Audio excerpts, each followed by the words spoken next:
कि अगर आप लोगों की कोई परीक्षा विगत परीक्षाओं के संबंध में है, खास करके TRE के संबंध में अगर कोई परीक्षा है, कोई संदेह है, उसमें अनुरोध है तो बता दें। रिजल्ट में इस बार कहीं से पिछले बार की तरह कोई आरोप प्रत्यारोप ज़्यादा नहीं आया, बस TRE 2 में सप्लीमेंट्री रिजल्ट का जो सवाल है अभी तक सवालों में, सप्लीमेंट्री रिजल्ट फॉर TRE 2, और कोई बात नहीं सर, वही है कि जो कल्याण विभाग का आया सप्लीमेंट्री तो फिर इसका वो उसी से मिलता जुलता है मामला। और कोई? तो तैयार था कि आप लोग शायद कुछ और भी पूछेंगे, तो आप लोग तो सिर्फ सप्लीमेंट्री रिजल्ट ही पूछ रहे हैं। क्या आप लोगों को उसके अहर्तांक, भाषा अहर्तांक का बिंदु पर प्रश्न नहीं है? आप लोग संतुष्ट हैं? सब लोग संतुष्ट हैं? वैसा कुछ नहीं है, कोई शिकायत नहीं है? तो मतलब कि कुछ लोग जो इसको फूल देने का कोशिश कर रहे हैं वो अनावश्यक कर रहे हैं। दूसरा, किसी एक समाचार पत्र में लिखा गया था कि TRE 2 में बड़ा गफलत हुआ और उसमें 15 जिलों के 18 सेंटर सुपरिटेंडेंट्स से शोकॉज किया गया। कुछ लोग उसको गफलत को गड़बड़ी और घोटाला और क्या क्या बोलने लगे। मुजफ्फरपुर से शायद खबरें आई है। नहीं, मैं लोगों के माध्यम जानना चाहता हूँ कि आप लोग इस मामले में कोई विचार रखते हैं या कोई संशय है, कोई क्लैरिफिकेशन चाहते हैं?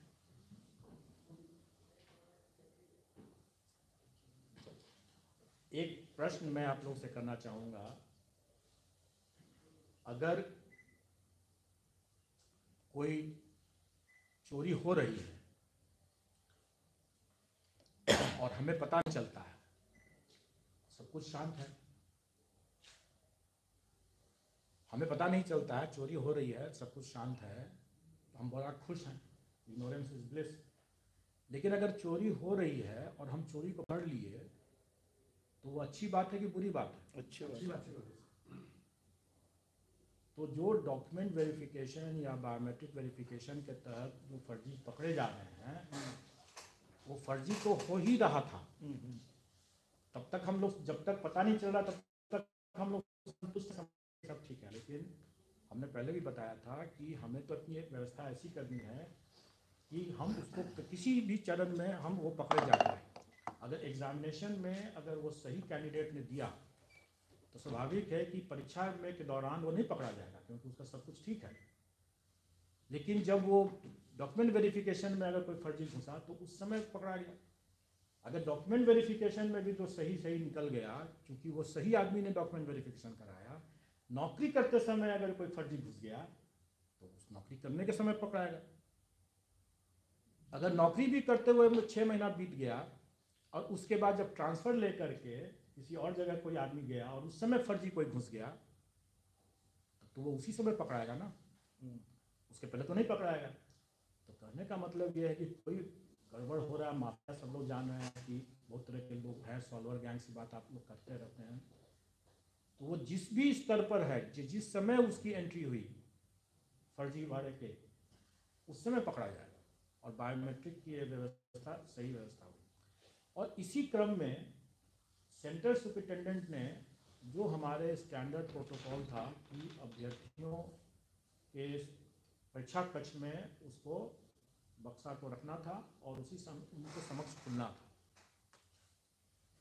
पहले भी एक बार पटना में बांकीपुर हाई स्कूल में शायद जो एक परीक्षा में जुडिशियल मजिस्ट्रेट परीक्षा में उसने ऐसा नहीं करके अपने चैम्बर में कर लिया, जिसके कारण से उस पर कार्रवाई की।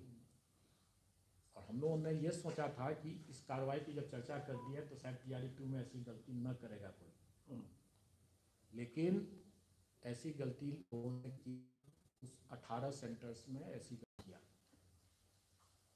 लेकिन हमारी व्यवस्था थी, हमारी तो नज़र में यहाँ आ ही रहा था, हम लोग देख ही रहे थे सर। हम लोग देखे कि बक्सा उसने अपने कमरे में रख लिया और अपने कमरे में जब टाइम हुआ तो बंद करिए, अपने कमरे में वो उसको खोला। हमारा बक्सा सील होता है, उसके बाद पैकेट सील होता है, उसके अंदर तो कई लेयर में सील होते हैं। तो सारा चीज़ हम लोग देख रहे थे यहाँ से और देख रहे थे तभी तो हम लोग उसको पकड़ लिए, तभी तो हम लोगों ने शो कॉज किया। पास्ट में ऐसा होता होगा, किसी की नज़र में नहीं था, कैमरा नहीं था, तब तो कोई विवाद नहीं था। अभी तो हम लोगों ने पकड़ भी लिया ना, और पकड़ भी लिया और उस पर कार्रवाई भी कर लिया, इसलिए इसमें कोई हम लोग तो दिख ही रहा था कि कहाँ जा रहा है, कैसे जा रहा है, क्या खोला है उसने।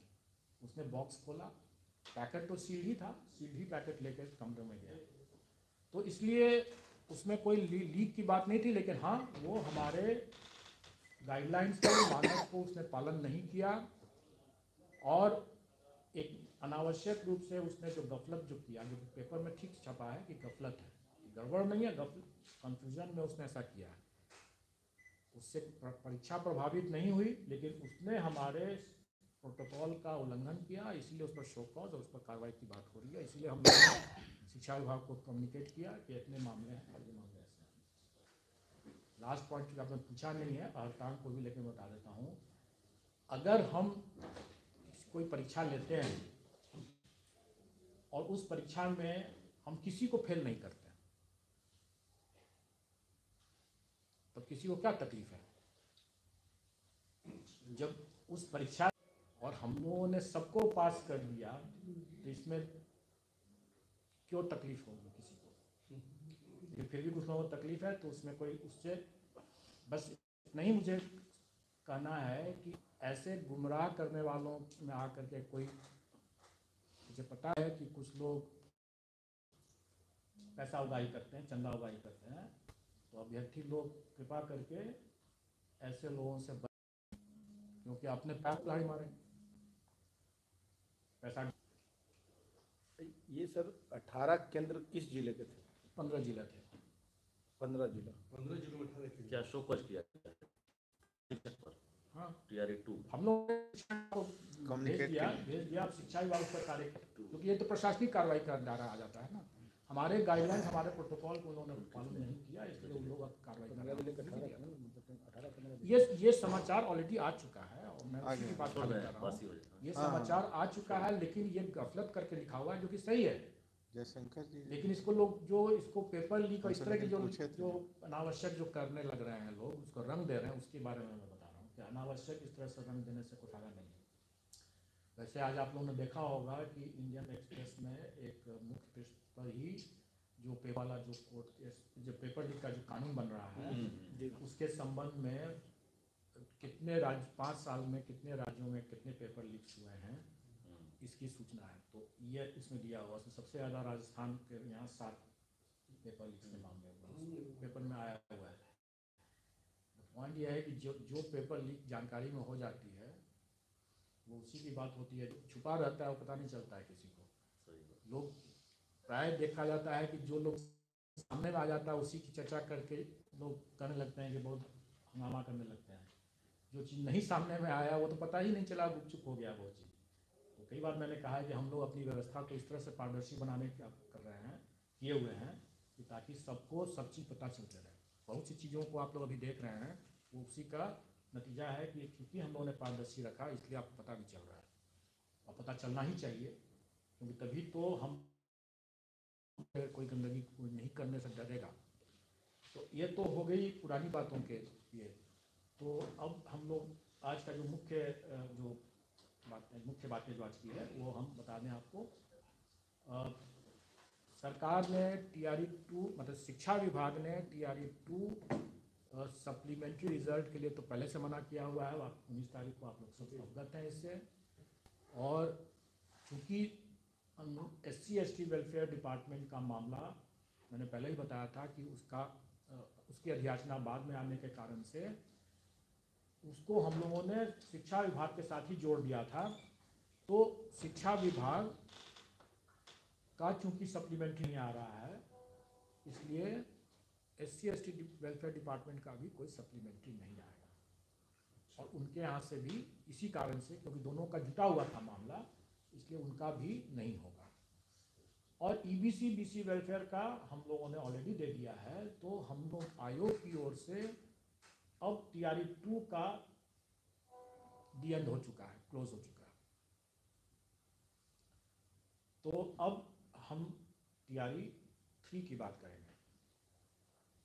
TRE 3 हम लोगों ने पहले आगामी जो TRE का विचार किया था तो अगस्त के लिए किया हुआ था, वो अगस्त में TRE होगा, लेकिन वो TRE 4 होगा। और आप TRE 3 को समझ लीजिए सप्लीमेंट्री TRE समझ लीजिए। सप्लीमेंट्री रिजल्ट नहीं आया कोई बात नहीं, लेकिन सप्लीमेंट्री TRE आप इसको समझ लीजिए एक तरह से। और वो TRE 3 होगा और वो मार्च में होगा। और अभी हम लोगों ने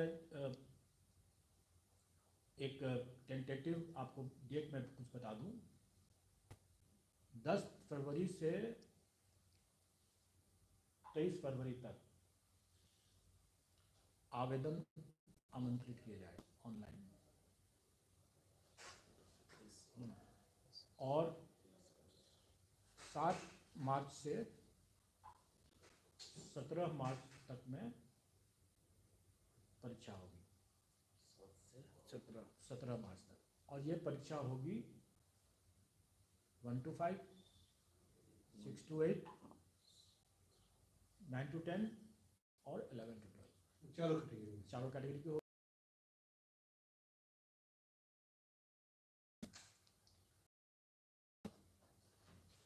जब ये इस बात उसके बाद का आगे का कार्यक्रम रहेगा, बहुत जल्दी बनेगा उसका भी, वो हेड टीचर का है, लेकिन वो अभी नहीं,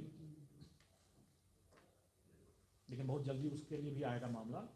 लेकिन फिलहाल जो है वो TRE 3 है, और TRE 3 का ये मामला जो बता दिया मैंने, आवेदन 10 फरवरी से 23 फरवरी, परीक्षा 7 मार्च से 17 मार्च। ये परीक्षा की तिथि अभी हम लोगों ने जैसे बताया कि टेंटेटिव है, क्योंकि हम लोगों को अगर इलेक्शन के कारण से अगर DMs की लॉ एंड ऑर्डर की व्यवस्था वगैरह कई पहलू होते हैं जो आप लोग जानते हैं, तो अगर वैसे कुछ पहलू होगा तो उसके आगे पीछे कुछ करना पड़ सकता है। अभी फिलहाल के लिए यही मान के चलें कि अभ्यर्थी तैयारी करें, और ये 7 से 17 मार्च जो होगा परीक्षा, इसमें शिक्षा विभाग, क्योंकि उसका सप्लीमेंट्री नहीं आया था, शिक्षा विभाग, और चूंकि SC/ST वेलफेयर का भी सप्लीमेंट्री नहीं आया था, इसलिए SC/ST वेलफेयर, ये दोनों ही डिपार्टमेंट के लिए ये एग्ज़ाम होगा।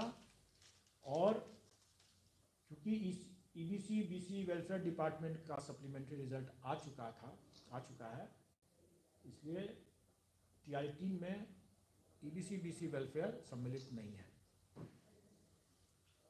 तो सिर्फ 2 विभाग होंगे। और इस बार हम लोग विभागों के बीच में चयन का प्रावधान नहीं रखेंगे। हम लोग उसमें, जैसे हम लोग ने पिछले बार भी किया था, 38 के बाद 39 से करके किया था, उसी तरह से रहेगा।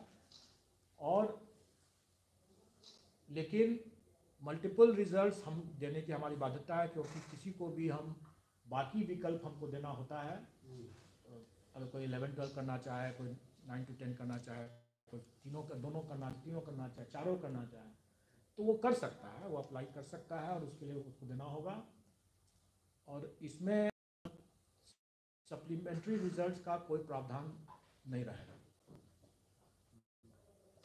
जैसा कि विभागों ने स्पष्ट कर दिया है, क्योंकि ये परीक्षा ही एक तरह से सप्लीमेंट्री परीक्षा मान के चलें आप लोग, इसलिए इसमें सप्लीमेंट्री रिजल्ट की कोई प्रावधान नहीं रहेगा। और इसमें जो बचे हुए जो पद होंगे वो फिर उसके बाद चौथे TRE 4 में जाएंगे, और जो अगस्त में होगा। और अभी पदों की पूरी संख्या नहीं हमारे पास आई हुई है, लेकिन वो जब आएगा तो वो भी हम तो आप लोग को बता देंगे। संभावित है कि बड़ी संख्या में इस TRE 3 में भी और TRE 4 में भी, दोनों में संभावित है बड़ी संख्या। कितना है अभी नहीं बता सकते, जब तक वो सब जब शिक्षा विभाग से जब आएगा या SC/ST वेलफेयर से आएगा। SC/ST वेलफेयर से तो कम ही आएगा, क्योंकि SC/ST वेलफेयर के पद भी बहुत कम हैं, तो कम ही आएगा। बाकी जब आएगा तो आप लोगों को खबर हो जाएगा उसके बाद। अप्रॉक्स मैंने वो कोई भी अनुमान नहीं दूंगा मैं। सर, अपियरिंग वालों को मौका नहीं सर? हम लोग का जो प्रावधान है उसमें कि जो आवेदन करने की अंतिम तिथि तक उनकी पात्रता होनी चाहिए जो है, उनका रिजल्ट जो है वो उस तारीख तक होना चाहिए। सर एसटीटी परीक्षा के फॉर्म लिए गए हैं, तो ये बच्चे बैठेंगे तैयारी फॉर्म में जाएंगे। मैंने बता दिया कि जो हमारे जो आप इसको अगर जैसे मैंने पहले भी कहा, इसको सप्लीमेंट्री एग्जाम अगर के दृष्टिकोण उस तरीके से समझने में ज़्यादा आसानी लगेगा समझने में। डोमिसाइल का क्या कर रहे हैं सर इस पर? देखिए, मैं कोई भी नीतिगत मामले में इस पर कुछ भी नहीं कर सकता हूँ।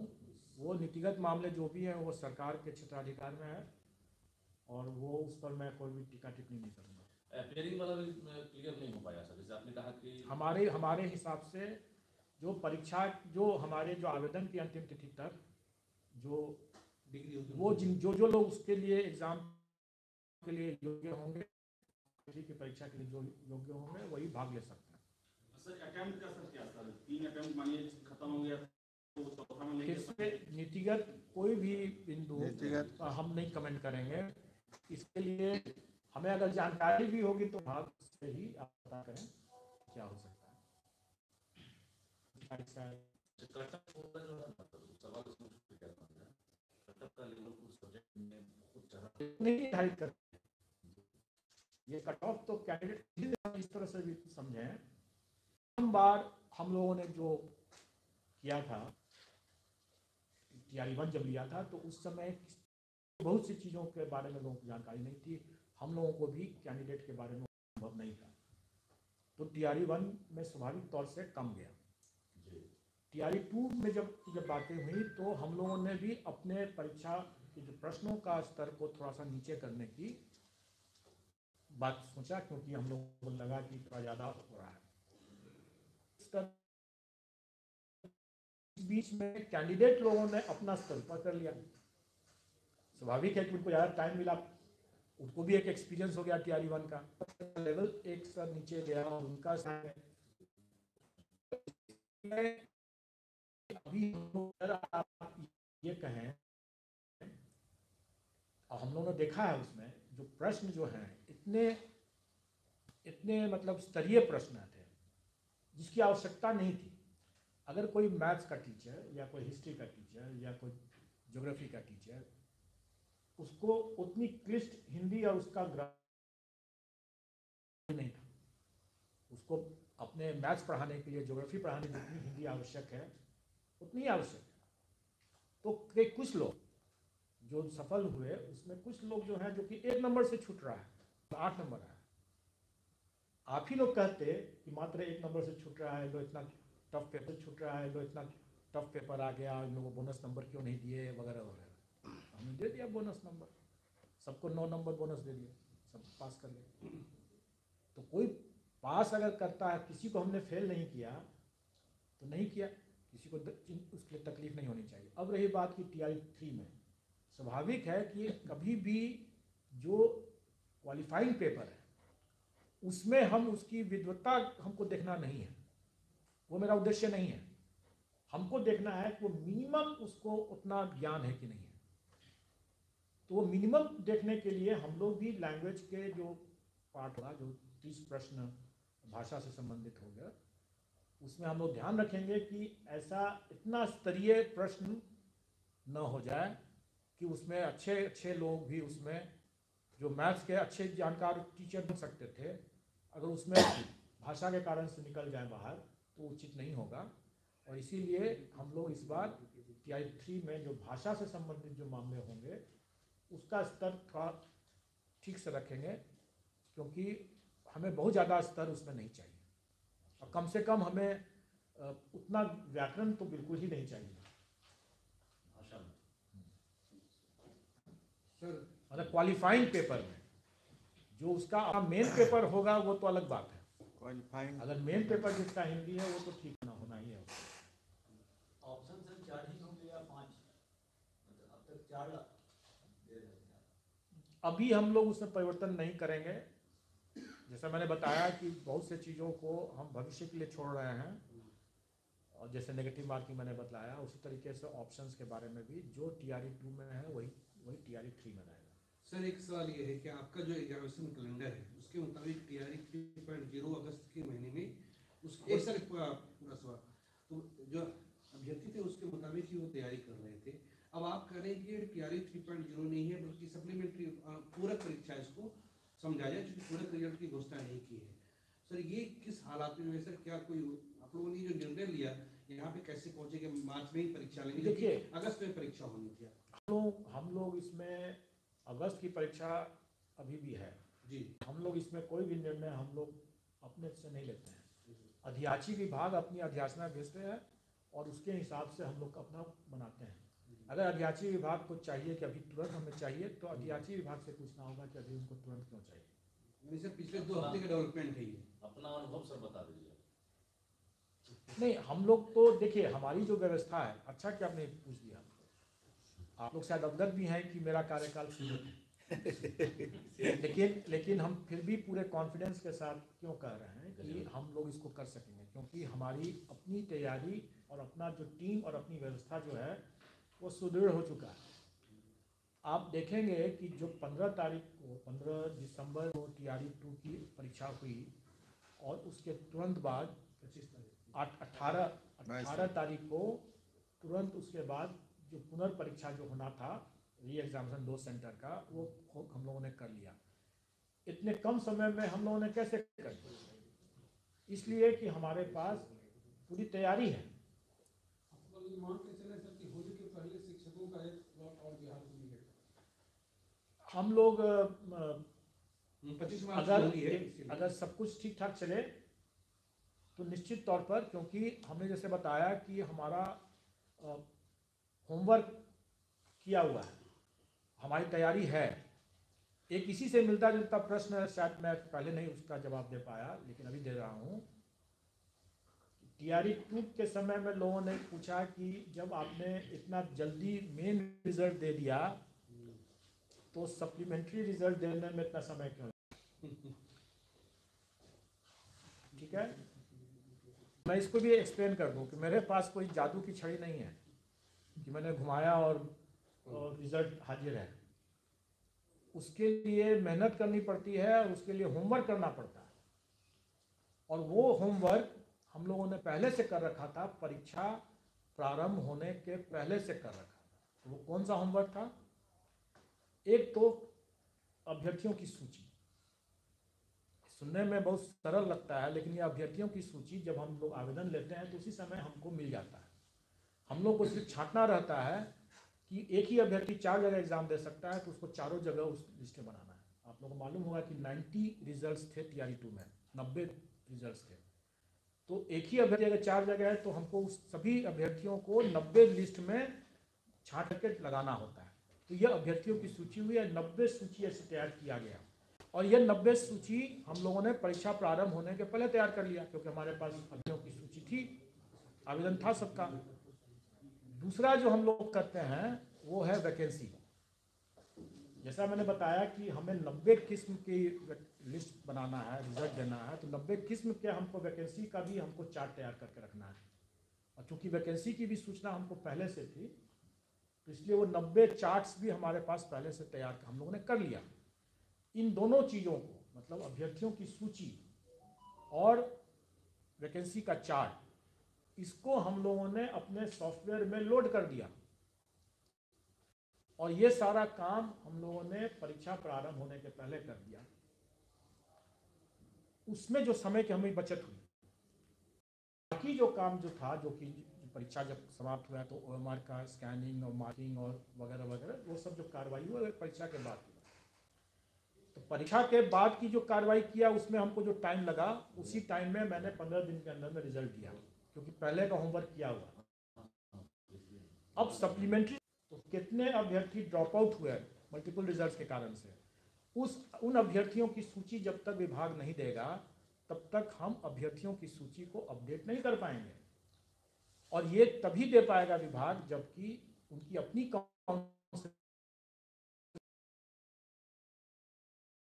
तो 8 जनवरी को खत्म हुआ और दूसरे दो विभागों की 9 या 10 तारीख तक चला। तो उसके पहले तो हम दे ही नहीं सकते थे। वो हमको लिस्ट ही जब देंगे तभी तो हम अभ्यर्थियों की सूची बनाएंगे। और आपको ध्यान है 90 रिजल्ट हमको बनाने हैं, मतलब कि वो सूची को उनसे सूचना लेकर के अभ्यर्थियों की सूची को अपडेट करके उसको 90 तरह से क्रिएट हो रहे हैं। कहने का मतलब है कि जो होमवर्क हम मेन रिजल्ट बनाने में हम पहले से कर चुके थे, वो होमवर्क हम तब तक नहीं कर सकते हैं जब तक कि संबंधित विभाग हमको उसकी सूचना दे। एक ब्रेकिंग और दे दीजिए सर। 7 से 17 मार्च जो है ये परीक्षा की तिथि, होली है 25 तारीख को, 24 तारीख को टेंटेटिव मार दें हम लोग क्या, क्योंकि आपने रिकॉर्ड पिछले बार किया था खुद। कुछ चीज़ आप नए पदाधिकारियों के साथ भी आप लोग वार्ता करिए कर रहे हैं। जहाँ तक मैं समझता हूँ कि हमारी जो तैयारी है वो सुदृढ़ है और अचीवेबल। अच्छा, होली से पहले संभावना अचीवेबल है, लेकिन परिस्थितियों और उन समय की स्थितियों के हिसाब से उसमें क्या होगा, क्योंकि कई चीज़ हो जाती हैं। अब जैसे हम लोग भी तो जैसे सोचे थे नहीं कि आपका री एग्ज़ाम कराने की जरूरत पड़े, सही बात है। उसी सेंटर पर